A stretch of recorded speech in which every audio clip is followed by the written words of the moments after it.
Ẹ káàárọ̀ gbogbo ẹ̀yin fáǹsì Ààrẹ Almaroof lọ́tún lọ́sì. Ẹ kú dédé àsìkò yìí, adẹ̀ kú oṣù tuntun. Oṣù ayọ̀, oṣù àlàáfíà ló máa jẹ́ fún gbogbo wa. Mo fẹ́ tó bá jẹ́ gbà àkọ́kọ́ yín ẹ bá mi follow Facebook mi. Ẹ follow ẹ̀ kẹ́ lè mọ bó ṣe ń lọ. Mo fẹ́ kẹ́ listen sí bàbá wa yìí, bàbá wa Dr. Olunloyo. Bàbá is 92 years. Ìtírú àwọn bàbá yìí bá dẹ̀ sọ. Ẹni tó lè takuru àwọn bàbá yìí lẹ́ni tó bá wà ní 95 years, 100 years. Mo á fẹ́ kẹ́ gbọ́rọ̀ tí bàbá yìí sọ kí tó sọ̀rọ̀ lé lórí. Ẹni Ọlọ́run kọ́ dá o, ọmọ Ajíbọ́sìn, ọmọ owó létí ìbéèrè tòkó, ọmọ àlùbọ̀ ògùlàkọ́dá bẹ́ẹ̀dúwẹ̀ béèrè. Ọmọ ọdún 17 láti kọ́kọ́ ṣe kọmíṣánná ní ọdún 1962 ní abẹ́ májèkúdùnmí. A sì wà ní ìjọba 6. Kò tìyàn lójú, àwọn oníjẹkújẹ ló pọ̀ jù nínú Yorùbá. Ní ìgbà tí Yorùbá ń jẹ́ Yorùbá, Aláàfin of Ọ̀yọ́ ni ọba àwọn Yorùbá. Ọọ̀ni of Ifẹ̀ òun sì ni olórí abọrẹ̀ wọn. Gbogbo nǹkan tó bá jẹ mọ́ ẹ̀sìn, gbogbo ẹ̀ wà pátápátá lọ́wọ́ Ọọ̀ni. Gbogbo nǹkan tó bá sì jẹ mọ́ òṣèlú ó wà. Pàápàá ní ayé Abíọ́dún, gbogbo ilẹ̀ Yorùbá ló fẹ́ wà ní abẹ́ Aláàfin. Ní gbogbo ibi tó ń jẹ́ Yorùbá, ilẹ̀ Yorùbá, tó bá fẹ́ mọ ibi tí àárín gangan wà, Òṣogbo ni sẹ́ńtà ilẹ̀ Yorùbá. Láàrin Ẹdẹ àti Òṣogbo, odò wà ńbẹ̀, airport wà ńbẹ̀, títì wà ńbẹ̀, railway wà ńbẹ̀. But àmọ́ ibi tí Yorùbá fẹ̀ dé, àmọ́ ibi tó bẹ́ẹ̀ ti bẹ̀rẹ̀. Àwọn èèyàn, irọ́ ti pọ̀ jù fún wọn, olè ti pọ̀ jù. Ta ni ó wá dá àwọn nǹkan wọ̀nyí dúró?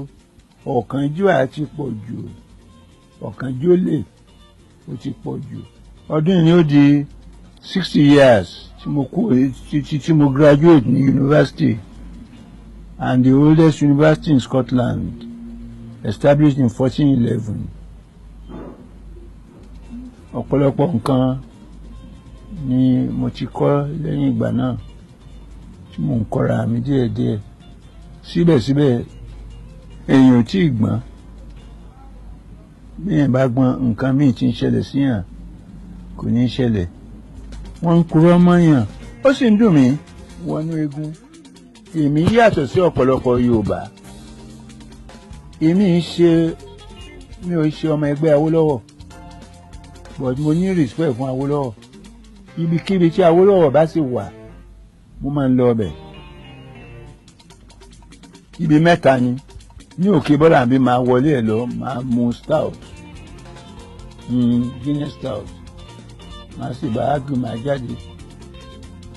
Ọ̀rẹ́ mi Professor Ògúnmọ́lá yóò máa sọ pé bàbá ń wá ọ. Màá ní bàbá, ṣé òótọ́ lẹ̀ ń wá mi? Bàbá ní Ọmọlolu mò ń wá ẹ̀ wájú ẹ̀mí. Máa ní bàbá lè wọlé. Àwọn òpùrọ́ lè wọlé ìbò ní Nàìjíríà. A ní ṣó dáa kí èèyàn jẹ́ òpùrọ́ ni? Máa ní bàbá, tí èèyàn bá jẹ́ òṣèlú, ó láti lè purọ́ díẹ̀díẹ̀. Ẹ wo ọmọ yín, èyí tó mọ òṣèlú ṣe jù nú wọn. Kì í ṣe Omiṣadé, kì í ṣe Bọ́lá Ìgè kankan. Àwọn tó mọ òṣèlú ṣe jù ní Alábí Yẹ́lò, Bísí Ọ̀nàbànjọ. Mo ní ó kọ̀wé ní fi ń kọ̀wé. Màá ní bàbá, ayé kò tọ́ ni ó kọ rẹ̀ lórí ìwé. Ayé kò tọ́ òótọ́ lẹ́yìn sọ nígbà gbogbo, wọn ò ní mú yín. Ogun àwítẹ́lẹ̀ kì í parọ́. Ẹ sọ tẹ́ ẹ ṣe fún wọn. Ẹ dà ìlú tó yẹ pé ìlú foundation rẹ̀ ó lé ní. Ó lè ọlọ́ṣà ni wọ́n fi ṣe foundation lù. Ẹ wà máa sọ pé àwọn ẹni tí wọ́n fẹ́ kó jẹ olórí Nàìjíríà, ẹni tí ó ṣì kìíní tí wọ́n padlock tí wọ́n ṣe síwájú Central Bank, ẹni tí ó jẹ́ kó wà ní ṣíṣí láàjìn ni wọ́n fẹ́, wọn ò fẹ́ tí ó jẹ́ kó wà ní títì. Ẹ̀yin tẹ́ máa ní kẹ́ máa balance bí àwọn bank ní wọ́n bá ṣe ní aago mẹ́jọ wọ́n ṣàdúrà wọ́n ṣe kíni tó bá dago mẹ́rin wọ́n tì. Kí àwọn tó wà ń bẹ̀ commercial kí wọ́n tó lọ ilé yóò tó aago mẹ́fà sí méje wọ́n máa balance lójoojúmọ́. Ẹ̀yin fẹ́ kí wọ́n máa balance Central Bank báwọn. Wọn ò fẹ́ bẹ́ẹ̀, àwọn ò fẹ́ nǹkan tí ó balance. Ẹni tí ó bá jalè yóò láti mọ ìwé dàrú. Ìlú olè láwà yìí. Nítorí tí ẹ̀ wá bàjẹ́ nílùú yìí nísìnyí, ó ti kọjá wẹ́rẹ́wẹ́rẹ́. Àwọn adájọ́ tí wọ́n ní owó kọ, tí gbogbo olùfẹ́ kí owó kọ àwọn rí bí tí wọ́n ṣe rí. Ohun tí wọ́n bá nínú ilé wọn tìbọntìbọn ó tìyàn lójú ó sì bàyàn lọ́kàn jẹ́. Àwọn army, àwọn armed forces ọ̀tọ̀ ni ó lé tiwọn. Àwọn adájọ́ ọ̀tọ̀ ni ó lé tiwọn. Àwọn òṣèlú àwọn ni wọ́n lé foundation. Kódà Buhari bí ó ṣe ń ṣiṣẹ́ yìí wọ́n ó pín lẹ́mìí tó bá ṣe é pọ̀ jù. Ní sọ fún mi pé àwọn olè wọ́n lágbára ju àwọn tí ọwọ́ wọn mọ́ lọ. Àwọn olè wọ́n ní agbára ju àwọn tí ọwọ́ wọn mọ́ lọ. Téèyàn ló bá ní òun ó fọ ìlú yìí, òun ó fọ̀ mọ́, nítorí wọn ó sì ṣe nu kò ní sí nǹkan mìíràn fọdún mẹ́rin. Mo láwàá bá gbà ṣé ìlú náà ń jẹ́ òní fọ́ báyìí. Àwọn Yorùbá lè ń sọ ẹnìkan ló dé lẹ́nu jẹ́ mẹ́ta yìí, mo rò pé òun ti ṣe gómìnà ní Delta bí nǹkan, ó sì ń ṣépè àwọn tó ní òun ṣe kíní kan ẹni kò ní dáa fún ìyá láyà sí baba ńlá wọn nǹkan kan bẹ́ẹ̀ ni pé kò ṣe nǹkan kan. Ojú òtún ìlú wọn tún lọ fi pàdé rẹ̀. So gbogbo àwọn tí wọ́n ń gbówó lọ tí wọ́n ń gbówó kiri àwọn tí wọ́n ń bá wọn gbé olè inú ilé olè ta ìgbà tí ìbò bá kù díẹ̀ ṣìún ni olè máa ń pọ̀. Ṣé gbogbo wa la ti gbọ́ nǹkan tí bàbá wa Dr. Olunloyo tí wọ́n sọ? Ṣé rí nígbà míì ọ̀pọ̀lọpọ̀ nínú wa àwa tá a jẹ́ ọmọ Odùduwà àwọn péjì kan wà tó yẹ ká máa view àwọn péjì yẹn ló yẹ ká máa lọ ká lè mọ ká wo nǹkan tó ń ṣẹlẹ̀ ní ìlú wa. Tẹ́ bá wo gbogbo nǹkan tí bàbá yìí sọ mo mọ̀ pé ọ̀pọ̀lọpọ̀ nínú wa sì máa wábi láti wá debunk ẹ̀. Àmọ́ ṣe rí òdodo ọ̀rọ̀ kò ní ká má sọ òun. Ẹ wo ọ̀rọ̀ òṣèlú àwọn bàbá táwọn àtAwólọ́wọ̀ tó tún jẹ́ pé bí àbúrò làwọn ṣe jẹ́ s'Awólọ́wọ̀ ẹ gbọ́ nǹkan tí bàbá yìí ń sọ. Ṣe rí àwọn ọmọ kéékèèké àtàwa tá a tún jẹ́ bí ẹ̀gbọ́n bí bàbá sí wọn ìlànà àwọn bàbá yìí làwa ń tẹ̀lé. Tá a bá wá tẹ̀lé ìlànà àwọn bàbá yìí ẹ má jẹ́ ká máa tún nǹkan kan mọ́, ẹ má jẹ́ ká máa rewrite nǹkan tá a bá mọ̀, most especially lórí ìtàn. It's been a long time tí mo ti ń wá fídíò tí bàbá yìí ti sọ̀rọ̀ yìí. Ìdí tí mo dẹ̀ fi ń wá fídíò yìí ni pé ọ̀pọ̀lọpọ̀ àṣìṣe wà táwọn ọba wa ń ṣe nílẹ̀ Yorùbá gan. With due respect kábíyèsí Ọọ̀ni Ifẹ̀, ṣe rí nǹkan tí bàbá wa Ọọ̀ni Ifẹ̀ ń ṣe yìí kò ṣe nǹkan tó yẹ kán máa ṣe ní ẹnu ọjọ́ mẹ́ta yìí. Mi ò bú Ọọ̀ni o, àmọ́ ojú gbà mí tì pé wọ́n náà fẹ́ ṣe mítìnì kan, mítìnì àwọn lọ́balọ́ba lénìí. Tó bá jẹ́ pé Àbújá náà ti lọ ṣe mítìnì yẹn is fine, but tó bá mú Ọọ̀ni Ifẹ̀ lọ sí Èkó lọ́dọ̀ Elégùṣì tó claim yìí pé ilẹ̀ Èkó ò ṣe ilẹ̀ Yorùbá, wọ́n ṣe mistake gan o. Mo kò lórí yẹn náà, mo tún bọ̀.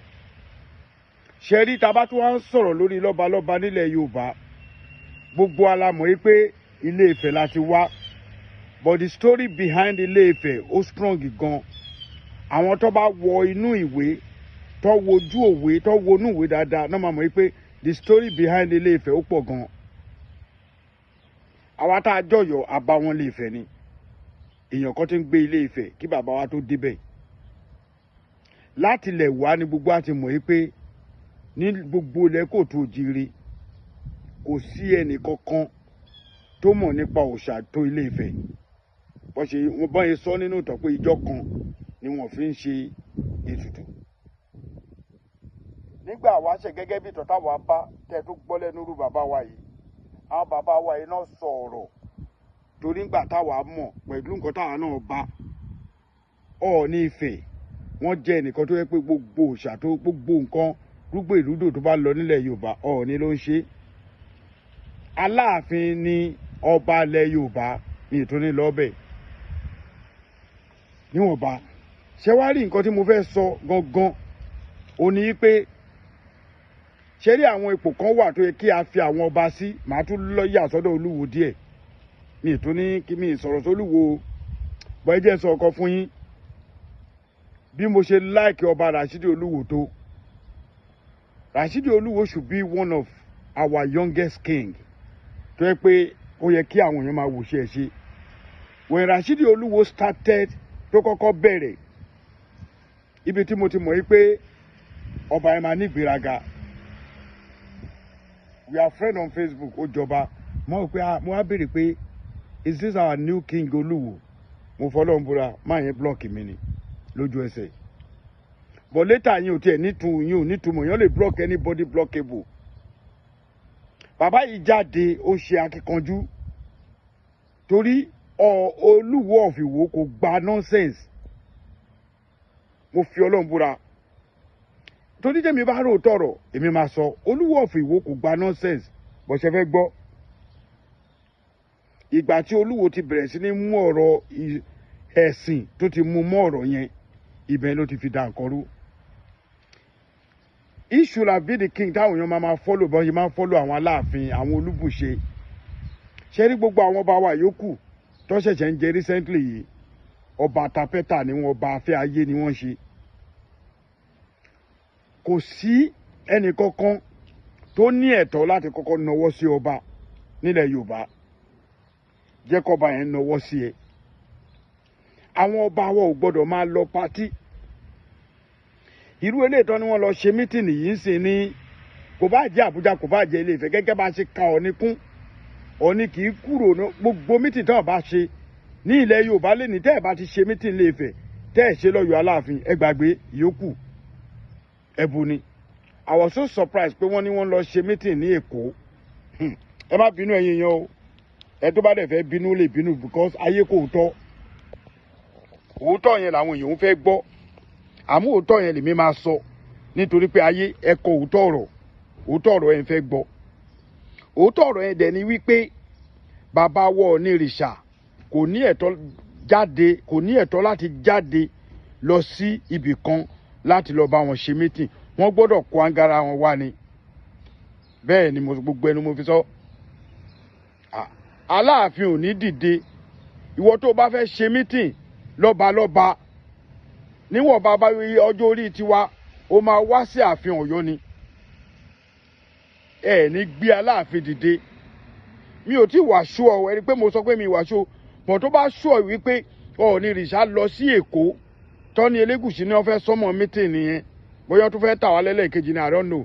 Tó bá possible pé Ọọ̀nìrìṣà lọ sí Èkó ó burú o, tí bá ń sọ àwọn ilé Ifẹ̀ máa ní gbẹnu dání àmọ́ òótọ́ ọ̀rọ̀ yẹn ẹ kì í fẹ́ gbọ́ ẹ dẹ̀ ní wá gbọ́rọ̀ lẹ́nu ẹni tó fẹ́ sòótọ́ fún yín tí bá bọ́ bẹ̀ sí ní fọ́ra Ọ̀ọ̀ni lórí tí ń fọ́ra Olúwo lórí tí ń fọ́ra Aláàfin lórí tí ń fọ́ra ọba Èkó lórí ìyẹn lẹ́ máa láìkì bọ̀ òótọ́ bẹ́ẹ̀ ní fẹ́ gbọ́ Ọ̀ọ̀ni ò kì í kúrò ní inú ààfin tó bá fẹ́ ṣe mítìn fún Ọ̀ọ̀nìrìṣà tí Ọ̀ọ̀nìrìṣà bá fẹ́ bẹ́ anybody ṣe mítìn nílẹ̀ Yorùbá